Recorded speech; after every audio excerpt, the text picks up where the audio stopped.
So the Hausas and the Yorubas are now fighting each other, even killing each other. This is happening in Ibadan state, like you can see in the video, guys. This headline says Hausas and Yorubas fighting and killing each other in Ojo, Ibadan. The Igbos have never for once fought with the Yorubas in their community or state before. It has never happened, but suddenly the Igbos are their first enemy and they are scared of confirming their real enemies, guys. This is the aftermath of the clash between some Yoruba traders and some Hausa iron condemned boys at Ojo Expressway, guys. The security or the security operative of Ibadan state are on ground, but it is advisable to avoid the road, as you know there is tension there, guys. Can you imagine what is going on in Ibadan state? And guys, Peter B has come out to say that the federal government is targeting and frustrating him, guys. This is coming after Peter B parked in a wrong place. His vehicle allegedly being clamped after it was parked in violation of airport regulation. In this headline, it says, "My life is under serious threat by Tinubu's government. I may not be alive by 2027 election." Peter B. And also Dele Momodu has come out to say that the economy of Nigeria is so bad that these days I get too scared to open some messages on my phone because everyone is begging. People are suffering so much and insecurity has never been this bad before in Nigeria, guys. People that always supported APC are now coming out to say that the leadership is bringing hunger, frustration everywhere, guys. Also, activist Dele Farotimi has come out to say or replied Remi Tinubu. Now he said, when leaders ask people to sell akara and kuli to escape poverty, it reflects the limited vision of the governance of the country.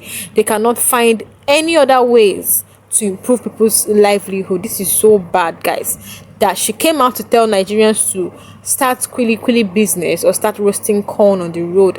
It means there is no hope for Nigerians, guys, under the administration. Guys, a lot is going on in Nigeria. And this headline lastly says, kidnappings, Magban petitions Oyo Governor Makinde accuses Sunday of threatening Fulani community with quick notice. Guys, this is what is going on in Nigeria. Let me allow you to watch this video of where the Yorubas and Fulani clashed, and also the video of Peter B, Dele Farotimi, and then a Nigerian Sheyi who came out to also attack the first lady for telling Nigerians to go and sell kuli. Guys, take a look at some of these clips and I'll be right back. Yoruba versus Hausa clash at Ojo. The tension is very, very high. The road is completely blocked. There are soldiers, there are police force, there are special units trying to maintain peace here. But the tension is so high. It's so hard. Look at it. This is the farthest I can go, evidently, but the security agents are doing all they could. Some guys are in that bush. I guess they are running away. Maybe they are the cause of this whole violence. The special anti-cultism units, the army, in fact, there is an armored tank somewhere. So I heard that somebody has been killed. So those are the Hausa guys. Tear gas canister has been fired to chase them away. I was told that they are the one that caused the violence. There are smokes. They've set a shop on fire. That's it. They've set a shop on fire. You can see shop where they are recycling plastic waste. They've set it on fire. Smoke. Guys are ready for battle, but the military guys and the Amotekun and the special police unit are trying to just put them in.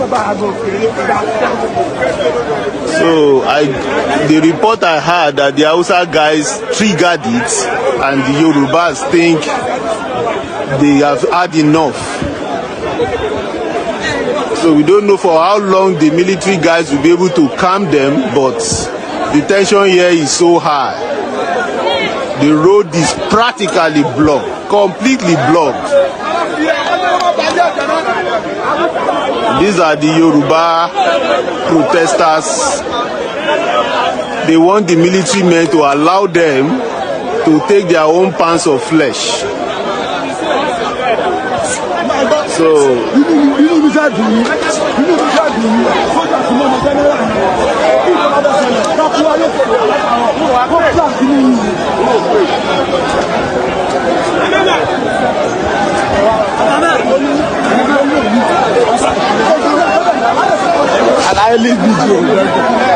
no, that you not be soldier give me.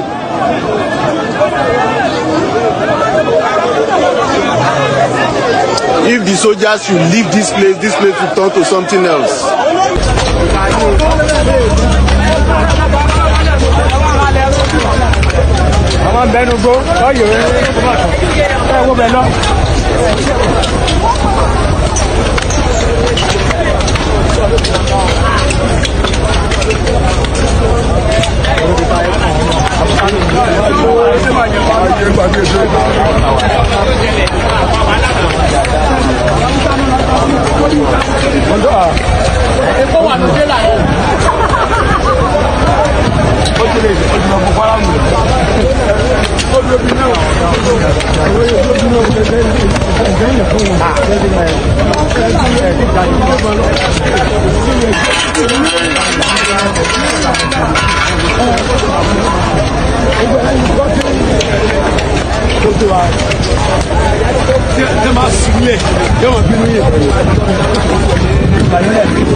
The way they are going now, truly. Yes. So there's a possibility you may not be a candidate based on how. Not even a candidate. I might not even be alive. I'm telling you, every single thing I do for a living, this government is frustrating it. Deliberately so. Everything. So there's even possibility if they have opportunity, I will not be alive. Oh wow, that's a big. It's an accusation. I know I get frustration every day because you do things that you think they will be normal. It is not normal any longer. They won't come directly and say, "Oh, we're doing this," but you could see their hand in virtually everything. So the government is attacking you personally. They're attacking everybody who is in opposition personally. Right. I am being attacked personally. Everything, even to provide me with necessary things that I should have been entitled to. Not at all. I had a case recently at the airport. Okay. Where people who work in the airport came and locked my car. And I said, it's me. The person on the side said, he doesn't care. But I said, look at the cars of other people. And you could see them talking to each other. You know, as if, who is this one? We have divided the country, breeding hatred among us. That's why I keep saying, I want to bring back unity where there's division. I want to show love, compassion, care. It's gone out of here. I said, I'm looking at somebody. He locked my car in front of me and saying, you're not supposed to park here. But there's cars here. So what is the exception to my own? Should the Anansi people I know at the airport, they will not greet me. Because they are fearing that if they greet me, they become targets of the government. Thank you. And now people send me invitation and say, my son, my daughter is wedding, but please don't come. Good afternoon. I spoke to the subject when the blind leads on Sunday during my broadcast. But the broadcast itself was interrupted just as I was rounding up. So I would like to just make the points I was unable to make before the interruption happened. And you may then follow the link to the full video so that you may watch the body of the argument itself. The point I was making is that when the leaders are devoid of vision, perversion overtakes a land. And I sought to make this point by pointing out the fact that when Obasanjo was given a cub, a lion cub, he kept the lion cub in a cage. He did not envisage, as he should have, the fact that the lion cub would become a lion in need of a larger space. And I then drew the analogy that if a person who ruled a country was so devoid of vision in relation to the treatment of a lion cub, what kind of vision governed the country that he ruled. That was one. The second thing I was pointing out is we all spoke about Yalakara, but have we ignored to consider that Yalakara, just like the noise you're hearing, which is signaling that after 16 billion spent by Obasanjo and Atiku, we still have a country suffering from power poverty. This is what visionless leadership breeds for a country. Yoruba láti kò fanlẹ̀ Ifá tí ń ṣe. So when they ask you to look to Akara and Kuli to draw people out of poverty, is a function of the limited vision that governs the country. They can't find any other way of seeking sustenance for you, but it's with the little things that they believe you should survive. This is the kind of vision. These are the kind of vision governing Nigeria. Everybody, see some people trying to defend Kuli and Akara statements. You could have sent your children to school of Kuli and Akara before. But now you can't do the same damn thing.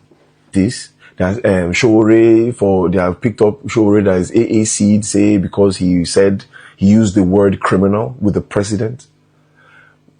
The country that everybody's always shouting about, America, do you know what the kind of words they've used to describe their president?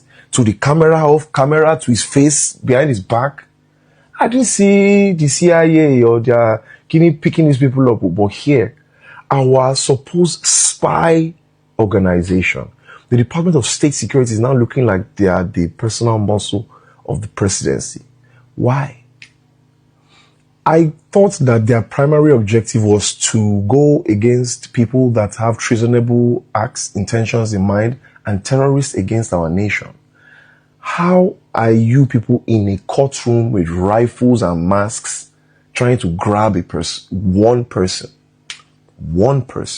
whereas there are a bunch of people in the bush? We have terrorist financiers. They are the investigations you guys are supposed to be attuned to.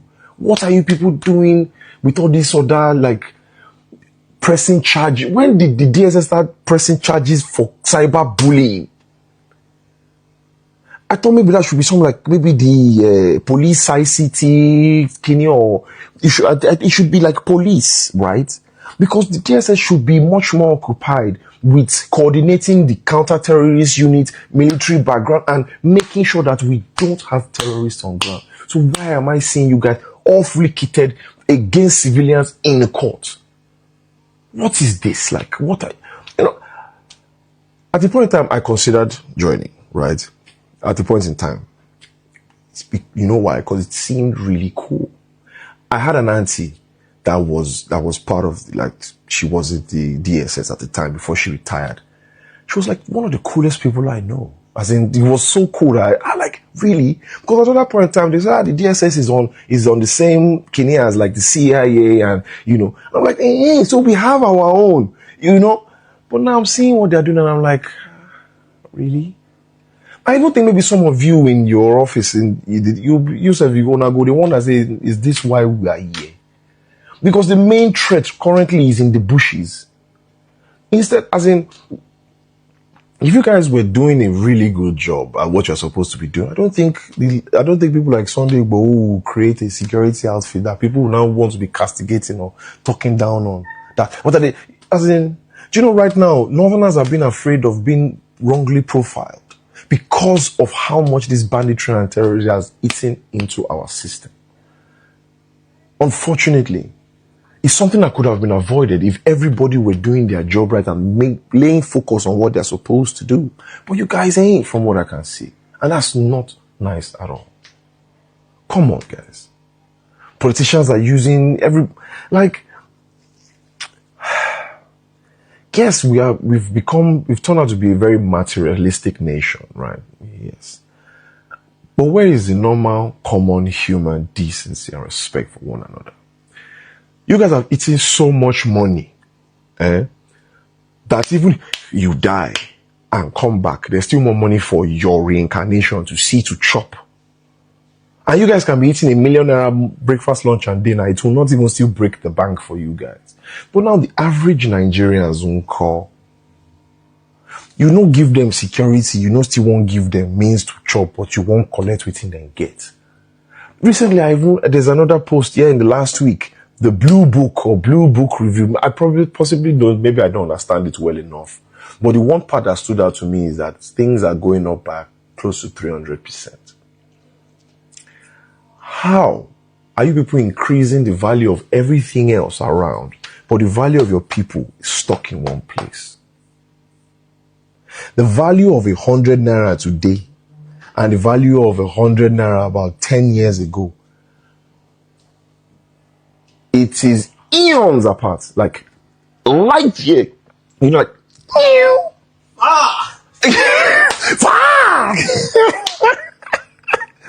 like, yes, like, yeah, like, it is eons apart. 100 naira. Like, right now, 100 naira doesn't exist. 100 naira now is like 10 naira here in Nigeria. What? There's no how you can't send, like, I can remember that time I hear that, what's the name of that place in Sabo when they sell food? White House. And the woman, the family sent all their children abroad off that cafeteria. Right now, yeah, there's some places I can still do it where they're declaring their, you know. But even at that, I'm going to find out how much they're selling rice in all those new places. Some places you say to buy a portion of food is like about 5,000 something and you are still not going to be full. Back in the day, as I'm at not to 500. You don't even reach 500 gone say you be like say you be wopiliki wobia. Baba, oh, you sabi these things. But now, like, I can remember my first stay in Big Brother house, I was talking about one place in Magudo. Now the food in that place is not as affordable as it was. And I can't blame them. Because prices of everything is going up. Why? Because some certain human beings don't choose to be human beings. They said the barrel of crude has dropped to $72. Has petrol prices dropped? No. It's still 1,000 something. We're even now hearing that they go out of the country to go and buy the petrol, come back into the country, and they still have it cheaper. So what is really going on? Are our leaders, our industry leaders, working for themselves, working for us, or are they working for somebody else or an entity that we don't know? Because it doesn't make sense. So that line that he said before, okay, let's reduce the spending power. Check. Increasing the tax brackets. Check. But that in the course of that, do you now need to start like my head is jamming right now. I'm never going to lie. Okay. So guys, let me take you through more headlines, guys. This headline says Harrison Gwamishu teams up with security operative to arrest alleged kidnapping suspects in Delta State. Now, this other one said, following the comment by South African minister, the composition will not be paid to those Nigerians whose property we are loaded and destroyed. The government of Nigeria needs to reciprocate by appropriating the profits from South Africa shares in all South African companies in Nigeria, and the money be seized and used to pay those Nigerians whose properties were destroyed in South Africa. Now, this is coming from Senator Adams Oshumele. He's, saying as regards to those Nigerians that live in South Africa, South Africans destroyed their properties, and then he said that, for those of the South Africans living in Nigeria, that they're going to, deduct their profits and for the replacement of these properties they destroyed. Now, a lot is going on, guys. You've heard of the history win for Nigeria. 3 students has won 4 gold medals at the 2026 International STEM Olympiad Grand Finale in Rome, Italy. So guys, you can see what is going on. And then this other headline says, Justin, avoid your Joe Iwo Road expressway for now, following a reported clash involving some Yoruba traders and Hausa iron condemn in the area. Security personnel are on the ground, but the situation remains tense. Motorists are advised to use alternative routes until it normalizes. Guys, this is what is actually going on in Nigeria. Lots is actually going on. Now, people are now talking about these 3 students that won this gold medal, that brought back gold medal in Nigeria. People are actually saying that why will it be Igbo people that will go to this competition? Guys, can you imagine that? Why won't it be Hausa people? Guys, there is tribalism in this country, and if you keep going like this, it's going to affect us. There's tribalism in Nigeria. Let me know what you think about this. Drop a comment under the comment section. Let me know your thoughts about this. Don't forget to hit that subscribe button and like and share this video. Thank you for watching. I'll see you guys next time.